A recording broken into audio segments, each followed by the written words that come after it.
একটু কে ভাই দানহানটা দেখবেন কা? নাম কি? রাশেদুল ইসলাম লোকমান। হিন্দু না মুসলমান? মুসলমান। বলো বিসমিল্লাহ। বিসমিল্লাহ। আলহামদুলিল্লাহ। আলহামদুলিল্লাহ। এই যে কথাগুলা বললা এগুলো ভালো না খারাপ? ভালো। রাগ করলা? না রাগ করবো না। কারণ আমি কয়টা কথা কই, বলো। যদি কথাগুলো সত্য হয় হ্যাঁ সত্যরে সত্য বলবেন, হ্যাঁ। মিথ্যারে মিথ্যা বলবেন। হ্যাঁ উপরে আল্লাহ নিচে মাটি, হ্যাঁ মিথ্যা বলে দায়ী থাকবেন ইনশাল্লাহ। আপনি এমন একজন মানুষ 1 টাকা চাইলে 10 টাকা দেন, হ্যাঁ ঠিক? এই যে মশা কামড় দিছে। হ্যাঁ ঠিক আছে। হ্যাঁ রাগ করলেন? না রাগ করে নেই, মশা কামড় দিছে। আপনার ঘরের বউ আপনার কথা শুনে না, যদি কোন ডাইনে যাও যায় বাহে, যদি কেউ ভাত পাক করে পোলাও। রাইট। আপনি কেমনে জানলেন ভাই? রাগ করলেন? না রাগ করে নেই।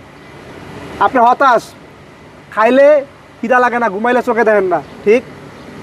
ঘুমারে তো কেউ চোখে দেখে না, ঠিক। সমাধান আমার কাছে আছে, সমস্যা নাই। হ্যাঁ রাগ করলা? না রাগ করে নেই। এই যে তোমার অনেক ধরনের টেনশন, সারাদিন 8 ঘন্টা অফিস করো, 12 ঘন্টা বাইরে যায় কাজ করো, এরপরে ঘরের বউর মন পাও না, হ্যাঁ ঠিক? ঠিক। রাগ করলা? না রাগ করে নেই।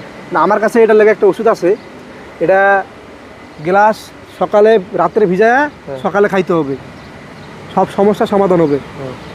320 টাকা হাদিয়া দিতে হবে, তুমি 320 টাকা দিবা না, তুমি দিবা 120 টাকা।